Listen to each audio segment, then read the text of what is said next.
Hello friends, welcome to our channel North Street ഫുഡിൽ എല്ലാവർക്കും സ്വാഗതം. അസ്സലാമു അലൈക്കും.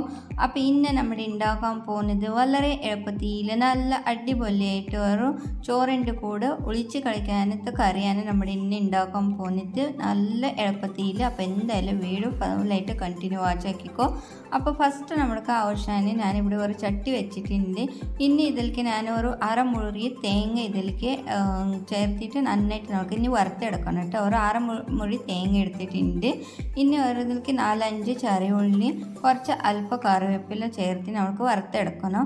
പിന്നെ ഇതുവരെ നിങ്ങൾ എൻ്റെ ചാനൽ സബ്സ്ക്രൈബ് ചെയ്തിട്ടില്ലെങ്കിൽ പ്ലീസ് വേഗം ചാനൽ സബ്സ്ക്രൈബ് ആക്കിക്കോ. പിന്നെ ബെല്ലൈക്കൺ പ്രസ് ആക്കുമ്പോൾ ഓൺലി ക്ലിക്ക് ചെയ്താൽ എല്ലാ വീഡിയോത്തും നോട്ടിഫിക്കേഷൻ നിങ്ങൾക്ക് കറക്റ്റ് സമയത്തിലേക്ക് കിട്ടും.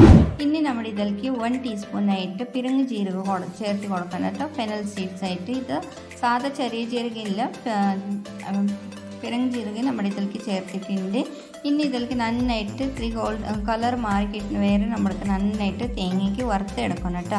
അപ്പോൾ ഒരുപാട് കറുപ്പ് കളർ ആക്കാൻ നിൽക്കണ്ട. ഒരു നോർമൽ ഗോൾഡൻ കളർ വരാൻ തുടങ്ങുമ്പോൾ നമ്മൾക്ക് ഫ്ലെയിം ഓഫാക്കി വെച്ചിട്ട് ഓഫാക്കി ശേഷം ഇതിലേക്ക് 1 ടീസ്പൂണായിട്ട് നല്ല എരിവായിട്ട് മുളക് പൊടി, 1 ടീസ്പൂണായിട്ട് കാശ്മീരി റെഡ് ചില്ലി പൗഡർ, പിന്നെ 3 ടീസ്പൂണായിട്ട് മല്ലിപ്പൊടി, പിന്നെ 1/2 ടീസ്പൂണായിട്ട് മഞ്ഞൾപ്പൊടി. ഇതൊക്കെ ഈ ചൂട് ചട്ടിക്ക് തന്നെ നമ്മൾക്ക് ഇട്ട് കൊടുത്തിട്ട് ഇനി ഈ ചട്ടി നന്നായിട്ട് ചൂടുണ്ടല്ലേ, അപ്പോൾ ഇതിൽ തന്നെ നമുക്ക് പൊടി മസാല ചേർത്തിട്ട് വറുത്തെടുക്കണം. അപ്പോൾ പച്ച മണം മാറി ശേഷം ഇത് കുറച്ച് തണുപ്പായ ശേഷം നമുക്ക് ഇതിന് മിക്സി ജാറിൽ നമുക്ക് ചേർത്തിട്ട് ഇനി നമ്മൾക്ക് ഇത്രയും ആവശ്യത്തിൽ കുറച്ച് വെള്ളം ആഡാക്കിയിട്ട് നമ്മൾക്ക് നന്നായിട്ട് ഫൈൻ പേസ്റ്റ് നമുക്ക് ആക്കിയെടുക്കണം കേട്ടോ. അപ്പോൾ നല്ല മഷി പോലത്തെ നമ്മൾക്കൊന്ന് അരച്ചെടുക്കണം.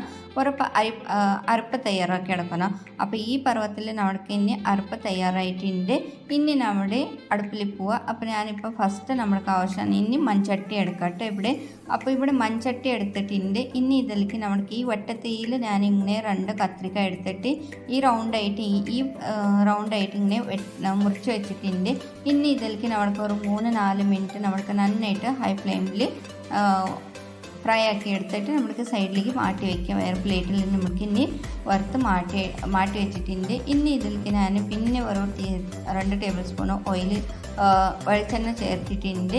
ഇനി ഇതിലേക്ക് 1/4 ടീസ്പൂണായിട്ട് നമ്മൾക്ക് ഉലുവ, പിന്നെ കുറച്ച് ഒരു 5-6 ചെറുവള്ളിക്ക് ഇങ്ങനെ വട്ടത്തിയിൽ ചോപ്പാക്കിയിട്ട് താഴ്ച കൊടുക്കണം. അപ്പോൾ നല്ല ഗോൾഡൻ ബ്രൗൺ കളർ ആവുന്ന വരെ നമ്മൾക്കൊന്ന് വൈറ്റ് എടുക്കണം ഇതിലേക്ക്. പിന്നെ കുറച്ച് അല്പ കറിവേപ്പില ഇനി ചേർത്തിട്ടുണ്ട്. ഇനി ഒരു 10-15 ചെറിയുള്ളി ഇതേപോലത്തെ മുറിച്ച് വെച്ചിട്ടുണ്ട്. ഇനി ഇതിലേക്ക് ആഡാക്കിയിട്ട് നന്നായിട്ട് നമുക്ക് വറുത്തെടുക്കട്ടെ. അപ്പോൾ ഫസ്റ്റ് നമുക്ക് ചെറിയുള്ളിക്ക് ചേർത്തത് അത് നല്ല ബ്രൗൺ കളറാക്കി എടുത്തിട്ടുണ്ട്. രണ്ടാമത്തെ പ്രാവശ്യം നമ്മുടെ ചെറിയുള്ളിക്ക് ചേർത്തിട്ടുണ്ടെങ്കിൽ അതിൽ നമുക്ക് ഗോൾഡൻ ബ്രൗൺ ചെയ്യേണ്ടതൊന്നും ആവശ്യമില്ല. അപ്പോൾ ഞാൻ അതിൽ പച്ചമണം മാറി ശേഷം നമുക്ക് ഇതിലേക്ക് 2 പച്ചമുളക് കീറി വെച്ചിട്ട് ചേർത്തിട്ടുണ്ട്. ഇനി ഒരു തക്കാളി തക്കാളി നല്ല സോഫ്റ്റായ ശേഷം നമുക്ക് അരപ്പ് തയ്യാറാക്കി വെച്ചില്ലേ നേരത്തെ ഇതെല്ലാം ആഡാക്കിയിട്ട് നമുക്ക് നന്നായിട്ട് ഒരു 2-3 മിനിറ്റ് നമുക്കൊന്ന് ഈ ഓയിലിൽ നമുക്ക് വറുത്തെടുക്കണം കേട്ടോ. ജസ്റ്റ് ഒന്ന് ഫ്രൈ ആക്കി എടുക്കണം. പിന്നെ ഇതിലേക്ക് ഞാൻ പുളിവെള്ളം ചേർത്തിട്ടുണ്ട്. അപ്പോൾ ഒരു നെല്ലിക്കേൻ്റെ അളവത്തിൽ ഞാൻ പുളിക്ക് വെള്ളത്തിലിട്ട് വെച്ചിട്ട് ആ വെള്ളം ഞാൻ ഇതിലേക്ക് ചേർത്തിട്ടുണ്ട്. ഇനി മിക്സി ജാറ് നമ്മൾക്ക് കഴുകിയിട്ട് നമ്മൾക്ക് ഇനി ആ വെള്ളം ഇതിൽ തന്നെ ആഡാക്കുക. ഇനി നമ്മൾക്ക് കറിക്ക് നന്നായിട്ട് തള വരുന്നുണ്ട്. ആ സമയത്ത് നമ്മൾക്ക് ഇനി ചമ്മിൻ ഇതിലേക്ക് ആഡാക്കി കൊടുക്കാം കേട്ടോ. പ്രൗൺസ് നമ്മൾക്ക് ഇതിലേക്ക് ഇട്ട് കൊടുക്കാം. പിന്നെ ആവശ്യത്തിൽ ഉപ്പ് ഞാൻ ഇതിലേക്ക് ചേർത്തിട്ടുണ്ട്. ഇനി നമ്മുടെ നേരത്തെ കത്രിക്കായ വറുത്ത് വെച്ചാൽ ഈ കത്രിക്കായ ഇതിലേക്ക് ചേർത്തിട്ട് ഇനി നന്നായിട്ട് ജസ്റ്റ് ഒന്ന് മിക്സ് ആക്കി ശേഷം ഇതൊക്കെ നന്നായിട്ട് വരാൻ തുടങ്ങും. നല്ല തളിച്ച് വരുമ്പോൾ അപ്പോൾ നമ്മൾക്ക് മീഡിയം ടു ലോ ഫ്ലെയിമിൽ ഇപ്പോൾ നോക്കിക്കോ നന്നായിട്ട് നമ്മൾ കറി നന്നായിട്ട് വന്നിട്ടുണ്ട്. ബോയിലിംഗ് സ്റ്റേജിൽ എത്തിയിട്ടുണ്ട്. അപ്പോൾ ഇതിലേക്ക് ഗ്രേവി നിങ്ങൾക്ക് എത്ര വേണം, പിന്നെ പുളി എരിവ് ഗ്രേവി, പിന്നെ ഗ്രേവി നിങ്ങൾക്ക് എത്ര തിക്ക് വേണം തിന്ന വേണം അതനുസരിച്ചിട്ട് നിങ്ങൾക്ക് ഇതിലേക്ക് വെള്ളം ആഡാക്കാൻ അത് നിങ്ങളുടെ ചോയ്സ് തന്നെ. അതേപോലത്തെ പുളി എരിവ് നിങ്ങൾക്ക് ചില ആൾക്കാർക്ക് പുളിപ്പ് കൂടുതൽ ഇഷ്ടമാണ്, ചിലവർക്ക് പാകത്തിൽ പുളി ഇഷ്ടമാണ്. അപ്പോൾ നിങ്ങൾക്ക് ടേസ്റ്റ് അനുസരിച്ചിട്ട് നിങ്ങൾക്ക് പുളിൻ്റെ എരിവിൻ്റെ പിന്നെ ഈ കറിക്ക് എത്ര ഗ്രേവി വേണം അത് നിങ്ങളുടെ ടേസ്റ്റ് അനുസരിച്ചിട്ട് ഇതിലേക്ക് ആഡ് ചെയ്താൽ നിങ്ങൾക്ക് ഇഷ്ടത്തിൽ. പിന്നെ ഇതിലേക്ക് നമുക്ക് നല്ല തിളച്ച് വരുന്ന ശേഷം ഇതിലേക്ക് ഒരു 10 മിനിറ്റ് ലോ ഫ്ലെയിമിൽ നമുക്ക് നന്നായിട്ട് കറിക്ക് ഒന്ന് എന്താ പറയുക കുക്കിംഗ് ചെയ്തെടുക്കണം കേട്ടോ. അപ്പോൾ നല്ല അതിൽ ശേഷം ഇപ്പോൾ നോക്കിക്കോ, നല്ല അടിപൊളിയായിട്ട് നമ്മൾക്കിവിടെ ചെമ്മീൻ കറി ഇവിടെ തയ്യാറായിട്ടുണ്ട്. അപ്പോൾ നമുക്ക് ചോറിൻ്റെ കൂടെ ഒളിച്ച് കളിക്കുമ്പോൾ ഇത് നല്ല അടിപൊളി ടേസ്റ്റ് തന്നെ.